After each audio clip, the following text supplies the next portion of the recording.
Good evening. Thank you for joining me. We are going to have our part 4 of our 4-part Medicare series. This will be a short and sweet class, so I'll get you guys out of here as quick as I can. Again, as usual, I will go through the presentation. I'll pause for questions. If you do have questions, you're welcome to type them into the chat at any time. When I make pauses, you can simply unmute and ask your question, or you can raise your hand through the presentation. And I think that's it. Hopefully everybody got the email that I sent out earlier today with the slides and the handouts. Again, this is going to be short and sweet, but we're going to cover a lot of different topics today. So I think you guys know who I'm with now and what I do. Quick review. We talked about A and B, the costs, the coverage, the eligibility. We've talked about the difference between Medicare Advantage plans and Medicare supplements or Medicaps. And last week we talked about the newest benefit of Medicare, Medicare Part D, how it works, what it costs, and how to get it. Tonight we're going to talk about pretty much anything else that could intersect with Medicare in any way. For example, employer coverage, retiree coverage, Medicaid, that kind of stuff. So we're going to cover a lot of information. And again, please feel free to ask questions as we go. So we're going to start with employer coverage. So I get a lot of people who ask me, I'm getting ready to turn 65 and become Medicare eligible, but I'm still working. I don't intend to stop working. I'm probably going to work another 3-4 years. Do I have to enroll in Medicare? And that's a really, really very good question, because more and more people are finding themselves in this scenario. So employer coverage is typically coverage you get through that active employment. And if you remember from the first week, eligibility or the ability to delay enrollment into Medicare A and B, basically the only good excuse Social Security will accept for delaying enrollment into A and B without penalizing you later is if you're actively employed with employer group coverage. So it does allow you the ability to delay enrollment into Medicare, into both parts of Medicare, although many people do enroll in Part A if they are entitled to Part A at no cost. It does provide you with a special enrollment opportunity into Medicare without penalty down the road when you decide to stop working, or you can enroll in Medicare anytime while you are still employed. So as long as you enroll while you're still employed, or you enroll during that special enrollment period, which is 8 months from the time you stop working, you get an 8-month window to enroll in Medicare without penalty because you did delay enrollment based on work. And the whole point is that you're not double insured, or you're not paying for insurance that's not going to do you much good. Because the bottom line is, if you will have employer coverage and you enroll in Medicare, Medicare is secondary to the employer coverage always when you're actively working, unless you have employment through an employer with less than 20 employees. If you work for someone with less than 20 employees and you're insured through that employer, it is something that you'd want to do, is enroll in Medicare, because with less than 20 employees, Medicare has to become primary. And that's a little known or a little talked about distinction. If you work for someone who has more than 20 total employees, Medicare is secondary. But if you work for someone who has less than 20 employees, you do need to enroll in Medicare, because the employer coverage, just because you become eligible for Medicare, becomes secondary. So you do want to enroll in Medicare if you continue to work under 20 employees. It also gives you the ability to delay enrollment into Medicare Part D, the drug benefit, for the same reason. If your employer coverage includes what they consider creditable drug coverage, you can delay enrollment into Part D until you stop working.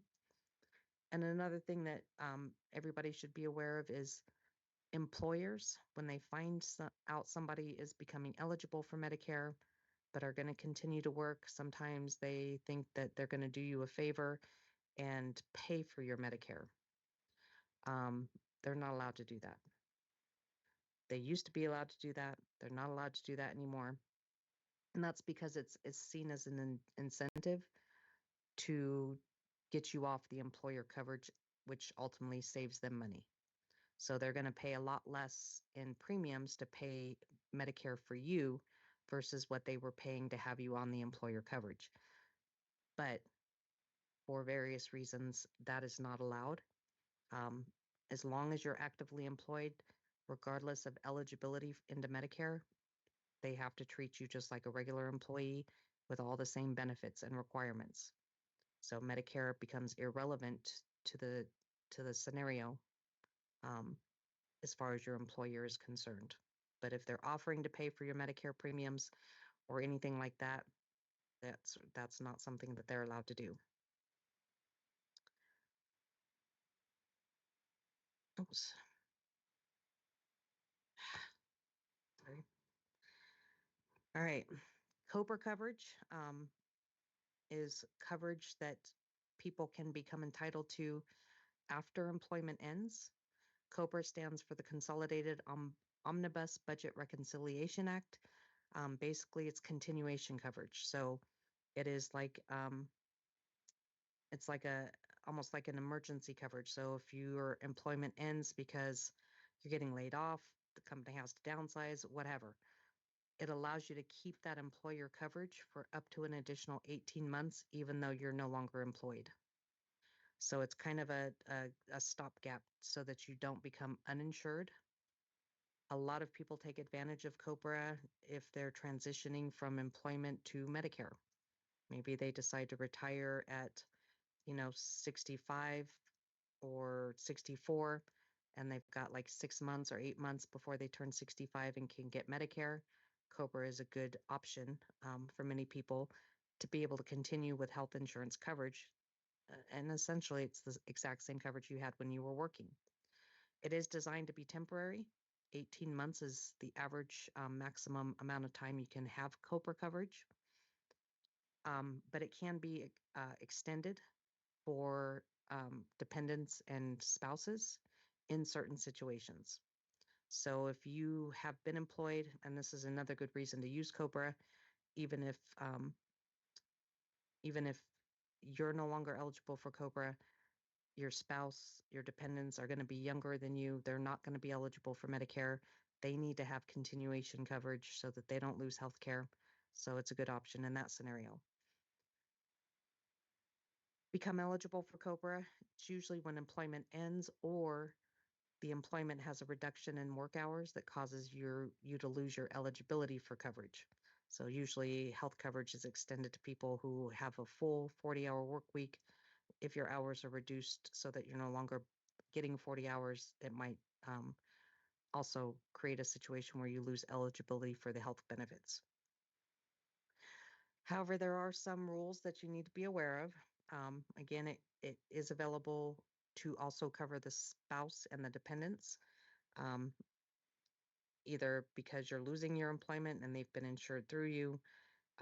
It can cover the employee's spouse and dependents if you become eligible for Medicare, if there's a divorce or legal separation, if you pass away, the spouse or dependents can stay on the insurance, or one of your dependents loses that dependent status because they turn 26, I think it is now. So there are a lot of scenarios where COBRA might be appropriate.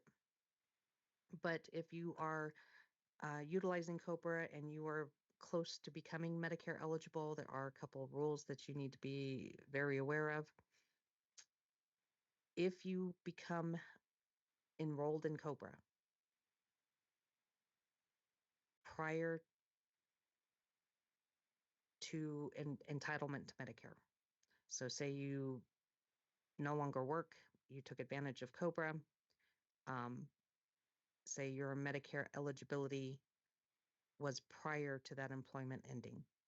If you were eligible for Medicare prior to employment ending, then COBRA is probably not a good idea. COBRA is intended to keep people from being uninsured. And if you have eligibility into Medicare, you have the ability to be insured. and COBRA considers that, and the laws consider that.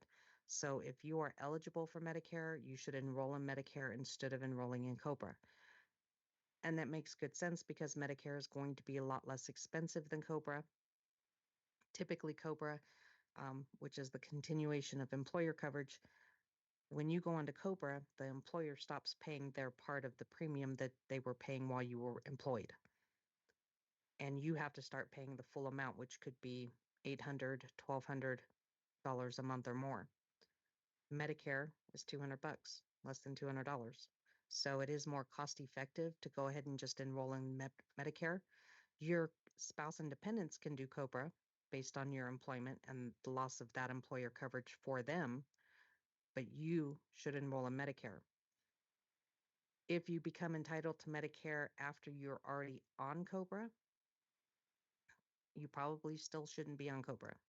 Once you're eligible for Medicare, so say your employment ended, you went on COBRA, 6 months later, you're eligible for Medicare, you should enroll in Medicare.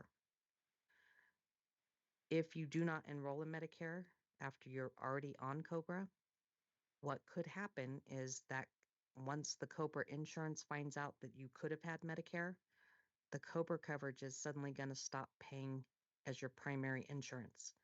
And I have seen situations where they will actually go back for 6 months or 8 months or 12 months and take back any payments for any medical services that you received under the COBRA insurance back to the date where you could have had Medicare instead. And they will take back their payment as primary and pay as if they were secondary, because they know that you should have had Medicare, and they know that Medicare should have been primary. The bottom line is Medicare and COBRA do not mix very well. So if you're entitled to Medicare, eligible for Medicare, whether you have COBRA or you're eligible for COBRA, enroll in Medicare instead. There are exceptions to those rules, not a lot, but there are a few. And there are some scenarios where COBRA, you can keep it. But as a general rule of thumb, COBRA is not going to be a better option than Medicare once you become eligible for Medicare. And the rules for COBRA are very, very complicated. I have to look them up every time. But if anybody does have questions surrounding COBRA or employer coverage, you're always welcome to contact us. Is there any questions about any of that so far? No? Okay. So again, rules, the laws can be very complicated, and COBRA is especially complicated. But if there are questions, we are always happy to help, and we'll help you figure it out. So, Medicare and retirement coverage.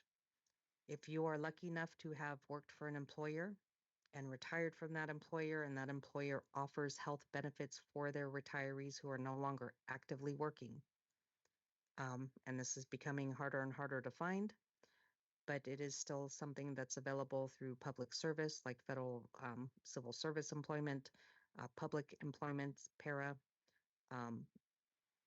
If you have the ability to have the option of employer retirement health benefits, hopefully those health benefits, the employer has created benefits that are going to coordinate with Medicare.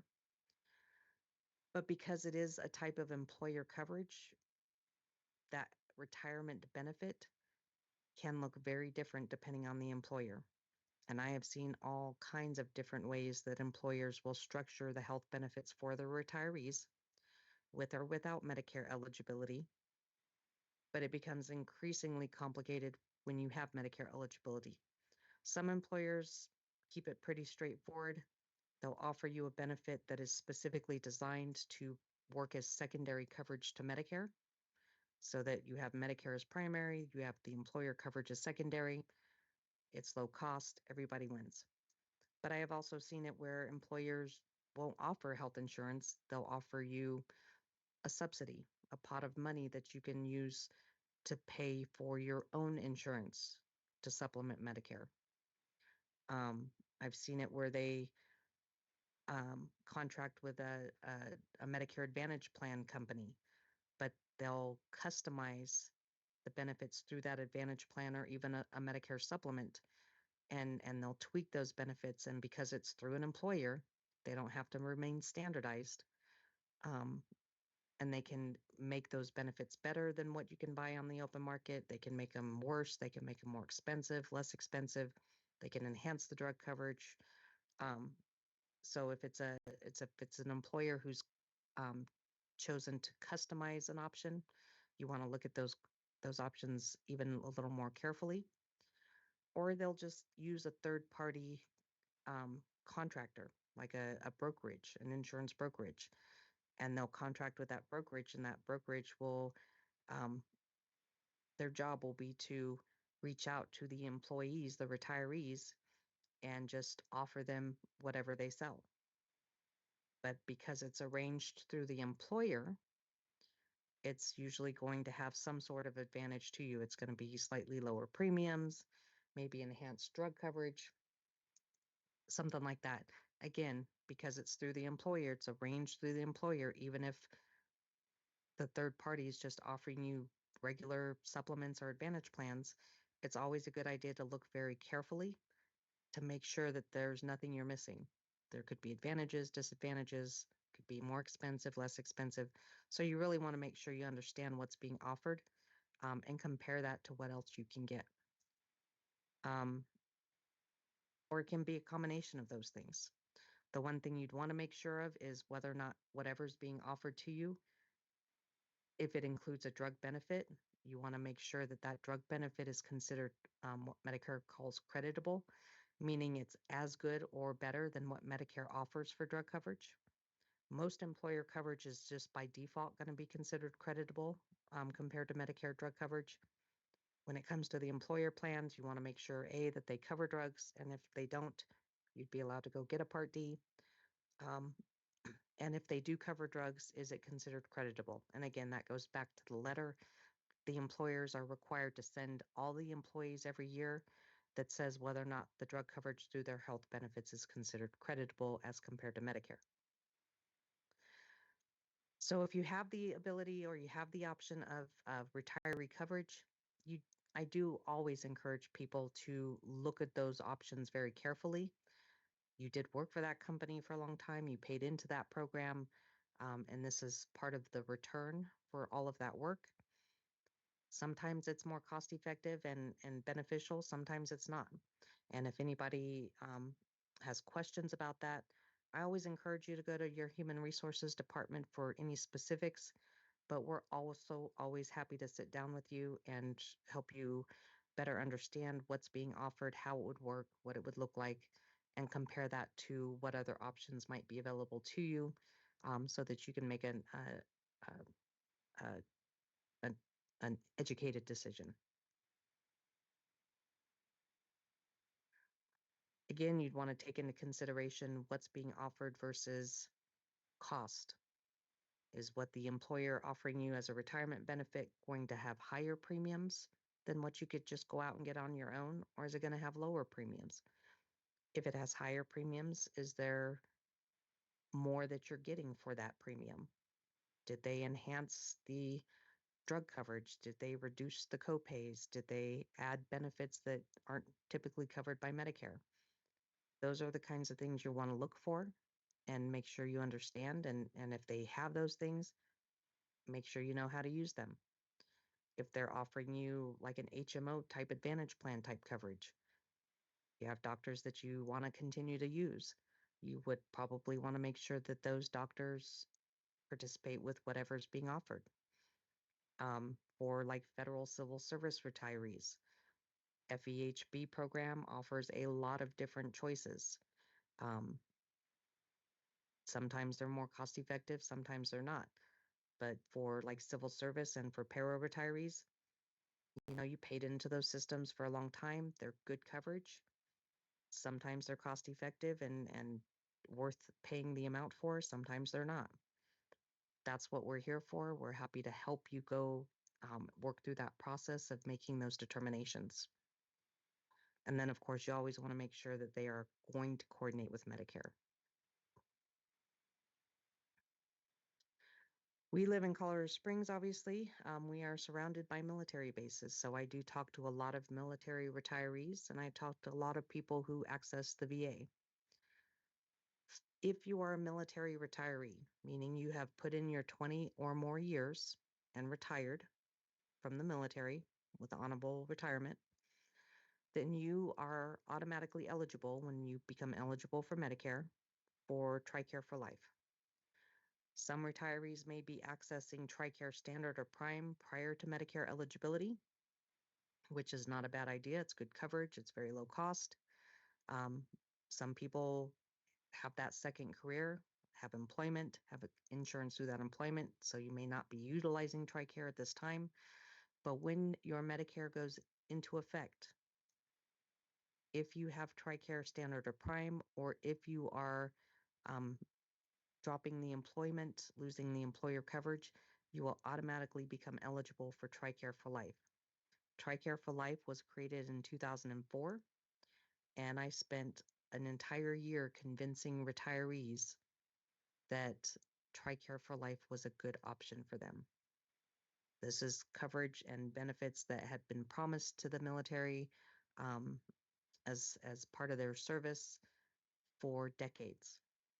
And when it finally was put in place, it took me a year of convincing people that it was a good thing and it wasn't going to go away. And it hasn't. TriCare for Life is specifically going to coordinate with Medicare. It does include a drug benefit that is absolutely considered creditable. It costs nothing. So basically, it's going to do everything that a comprehensive supplement would do. It's going to pay all deductibles. It's going to pay any co-insurances that Medicare leaves over. It includes a drug benefit. If you are retired military and you have Medicare and TriCare for Life, I honestly can still say that you literally have the best coverage available in this country today. It doesn't really get better than that. It's 100% coverage. Use it. There's no reason not to. If for some reason you become eligible for Medicare and you don't have employer coverage, and you don't enroll in Medicare, you could potentially risk losing TRICARE. The one thing that TRICARE does require is that when you become eligible for Medicare, if you're not working, you have to enroll in Medicare. And the DEER's office has actually gotten really good at being proactive and sending people notices in the mail 3-4 months prior to the month of turning 65 to remind you that you're turning 65 and you're eligible for TRICARE for Life. We need you to enroll in Medicare. Once you enroll in Medicare, give us a call. We need a copy of your Medicare number, and then TRICARE kicks in. So again, the DEER's office has gotten really good at being proactive and just kickstarting that and reminding you this is what needs to happen if you want to keep your TRICARE. But it is an amazing benefit that has been earned. You have earned it, absolutely, and you should take advantage of it because it is the best coverage available out there. If maybe you served, but you did not retire, and you are accessing the VA health system. I may have mentioned a couple weeks ago, I do talk to a lot of vets who use the VA system. The VA health system is not considered insurance. It is not considered creditable coverage. It is not a good enough benefit to delay enrollment into Medicare without penalty down the road. But it is a good system if you're accessing it. There's a lot of benefit to it. It does not coordinate with Medicare. It does not pick up anything that Medicare left over. Medicare does not pick up anything VA left over. In order to use the VA health system, you have to, go through that whole process. And for them to treat you for medical needs, it typically has to be a medical need that has some association with your service. VA is wonderful for VA and for what they will cover and for long-term care services down the road. But it's not going to be always the best replacement for Medicare because it does not coordinate with Medicare. In our area, I mean, we've been surrounded by military bases for as long as I've been alive, but we just recently got a local medical center for the VA in Colorado Springs, just within the last 5 years or so. So that was a long time coming. The benefit to having Medicare, even if you access the VA system for most of your care, is that Medicare is good anywhere and everywhere. So it doesn't matter where you're at, what you need, why you need it. You have Medicare to pay for it if you enroll in Medicare.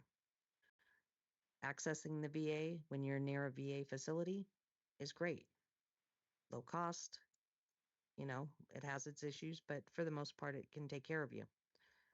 But you're not always near a VA facility if you need care. And that's the benefit of doing both Medicare and VA. And all things considered, I mean, Medicare is good coverage by itself. $185, low deductibles, 20% coinsurances compared to employer coverage, most employer coverage even today. It's good coverage. So, there are pros and cons to everything. Again, if you want to talk that out, kind of work through it, we're happy to sit down and talk to you about the pros and cons. Any questions about any of that so far? No? Okay. Well, we're going to done really quick tonight. All right. Medicaid is another potential option that could intersect with Medicare. Medicare is the federal health benefit that you pay into through your employment taxes. This is a benefit you earn so that when you turn 65, you automatically become eligible for Medicare. Medicaid is a program that is typically run state by state, and it is primarily going to be based on need. So it's a health benefit program that you have to qualify for based on either financial or physical need or both. Medicaid is typically run by the state, and every state can have slightly different benefits, although most of them do have to follow a minimum standard. And it's funded by both the feds and the state. But it is a needs-based program. In Colorado, we recently changed the name of our Medicaid program to Health First Colorado. We did participate when Obamacare, the expanded Medicaid benefit, went into effect in 2014, based on the Affordable Care Act. The benefit for that policy change was that there were many, many people who were uninsured, people who may not have qualified for insurance coverage, may be not able to get health coverage through their employer, younger people, anybody under 64. It allowed everybody the ability to get insurance, whether it was through Medicaid, whether it was through the marketplace with tax credits and subsidies, whether it was something you could just afford to buy and pay the full premium through the marketplace. It gave the ability for everybody to be insured regardless of health. And I can tell you, this was something that hit home for me. My mom had been diagnosed with cancer in her 50s, far away from age 65 and Medicare eligibility. If it hadn't been for the Affordable Care Act, she would have been uninsurable when she lost her job. So this was a lifesaver for her. Lots and lots of benefit. We do still participate with the expanded Medicaid eligibility. So people are remaining insured. Hopefully that continues in the next couple of months. But there are lots of different kinds of Medicaid and lots of different reasons for people to apply for Medicaid or need Medicaid. The types of Medicaid programs do vary from state to state. I can tell you in the state of Colorado, there are over 40 different kinds of Medicaid that someone can qualify for based on their needs. Each of those 40 programs has slightly different eligibility criteria, either financial or physical. But the income and asset levels of a particular applicant are going to be a big player in that eligibility. And Medicaid is always going to be considered the payer of last resort. So if someone has Medicare and Medicaid, Medicare is always first, Medicaid's always last. I've had people who are Medicare and TriCare and Medicaid. That's a thing. Medicare and TriCare, first, second, Medicaid's always last. Unless there are services or items that no other insurance will pay for, but Medicaid will, and then Medicaid will step in for that specific service or item. There are Medicaid programs, and we've talked about these in the last couple of weeks, Medicare savings programs. Technically, Medicare savings programs are not Medicaid. They are a federal program, so they are funded by the federal dollars only. However, it was realized that the easiest way for people to apply for that program was to do a Medicaid application. So when you apply for a Medicare savings program, you are actually doing a Medicaid application, but it's not a Medicaid program, and that does get confusing. But it's not a Medicaid program because it's solely and specifically designed only to cover the costs of Medicare. So it covers the Medicare premium, or it can cover the Medicare premium and the deductibles and the coinsurances, but it only pays for Medicare related expenses. Other Medicaid programs for older adults, there's an income program, OAP, that provides a small monthly income. Basically, it's going to be there to supplement maybe Social Security income if your Social Security income is below a certain threshold. But Medicaid is primarily used for long-term care services. That is where the majority of the money across the country in the Medicaid system goes, is for long-term care services to help people stay at home by providing home health care services in the home to that person so that they can stay independent, or to pay the costs of someone in an assisted living because they can no longer be independent, or in a nursing home, covers the cost of room and board. And that is, again, that is where most of the money goes, because the cost of long-term care, as we all may realize, is rather costly. It's rather expensive and beyond the means of most people. So there's lots of benefits to Medicaid. But again, even for those programs, the eligibility is going to be based on income and asset limits, as well as potential physical criteria eligibility. We do help with Medicaid applications here in our office. We help with both the Medicare savings and long-term care applications, and we can help people determine if they're eligible. So if anybody does have any questions about Medicaid, you're always welcome to give us a call, and we're happy to talk to you. Any questions about any of that? Okay. And again, I think I've already provided you guys with this handout the first or second week with, and this is the income and asset limits for like the Medicare savings programs, the long-term care program, as well as the extra help for the Medicare Part D for this year. And the last thing we're going to talk about is the marketplace. Again, the marketplace is the health benefit available because of the Affordable Care Act, where it mandated that everybody in the country be eligible for health insurance regardless of health. So basically, it took away the ability for insurance companies to deny someone health insurance coverage based solely on health conditions. Colorado opted to manage our own program. We call it Connect for Health or Connect for Health Colorado, where most states opted to let the federal government do it for them. So in Colorado, if you are looking at the possibility of purchasing coverage to the marketplace, you would go to connectforhealthco.com. If you go to that website, it is going to give you the ability to compare the different plan options that are available in Colorado. It is going to give you the ability to go through a cost simulator, and that cost simulator will help determine whether or not you may qualify for tax credits and premium subsidies to reduce your costs on the front end. and that's always going to be based on your gross income. There are enrollment periods that you have to be aware of, although the loss of other coverage is typically going to be a scenario that allows you to get in outside of an enrollment period. And this is coverage that people are going to utilize if they don't have the option of employer coverage, or the employer coverage is way more expensive than they can afford, or they're self-employed, or they work for, a very small employer, 1 or 2 or 3 employees.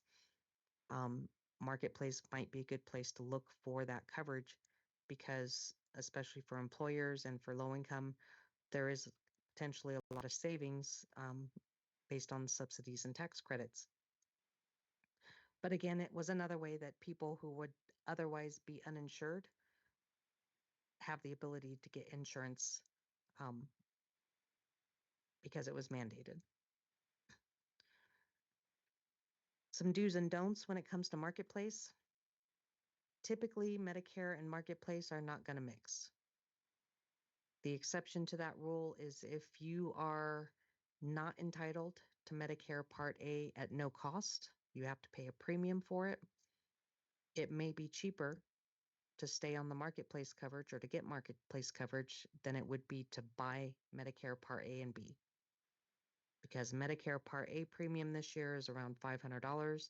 The Part B premium is $185.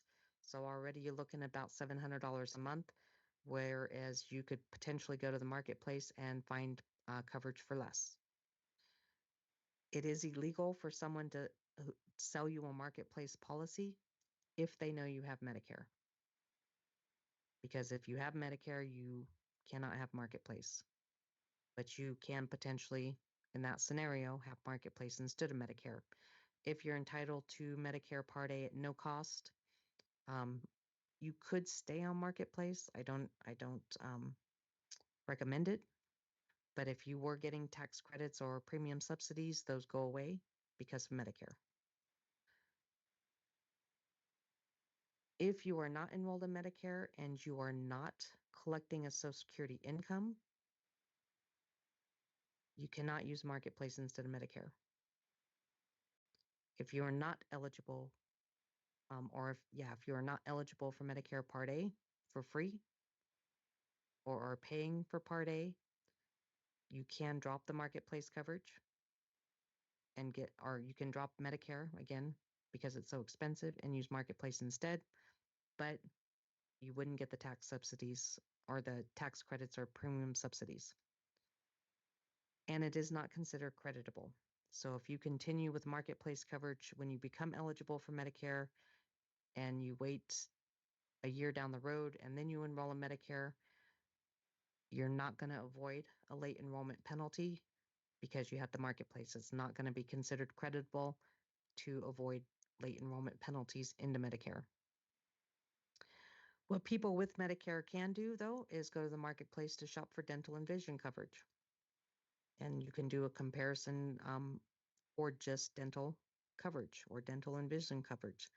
And from what I can tell, they offer pretty much the same kind of benefits for the same kind of cost as any other type of insurance that you might have familiarity with. It's not going to be a dental discount program or anything. It's going to be actual dental coverage.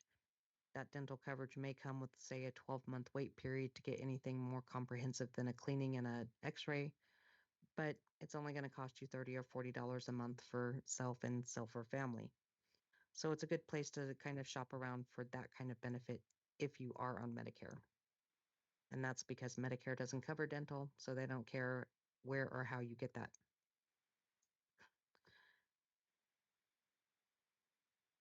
Marketplace rules can be kind of confusing. I know I get confused about them.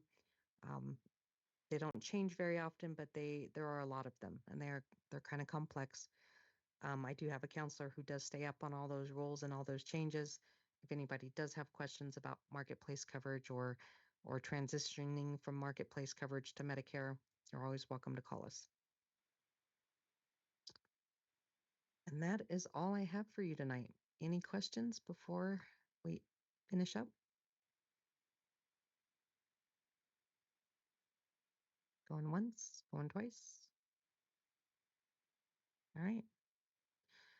So again, as always, if you guys have questions, you want to sit down and talk to somebody, you want to go over your options, you want to better understand anything we've talked about in the last 4 weeks, give us a call, shoot me an email. We'll schedule an appointment and we will help you work through whatever options you need to look at or want to look at. We're always available Monday through Friday between 9 and 4, and we're always happy to help. Again, if you're calling from outside of the 9 counties we cover, you will be routed to the SHIP program closest to where you are calling from. They are throughout the state. Just because I cover 9 counties doesn't mean I'm the only one out there. So don't hesitate to reach out to your SHIP program because they are here to help. And we are going to be usually, I don't want to brag, but we're usually a little more knowledgeable than calling 1-800 Medicare. And we can help you work through scenarios where Medicare will not. Again, if anybody's interested in volunteering for this or any of the other programs through the Area Agency on Aging, always welcome to give me a call or shoot me an email. The SHIP program probably is the most challenging and maybe the most rewarding. No bias there. But we do have other volunteer opportunities throughout our organization, and we're always happy to talk to you. And that's all I've got for you. I really, really do appreciate you guys hanging in there all of these 4 weeks and all of these sessions. Hopefully you learned a lot. Hopefully it was helpful. Hopefully if you do have questions, you'll reach out to us. We're happy to help. I'll ask for questions one more time, and then I'll let you guys have the rest of your night. All right. Well, again, thank you very much. I appreciate your attending these presentations. And again, if there's anything we can do for you, please reach out. I hope you guys have a good rest of your evening, and hopefully we'll talk to you again. Thank you.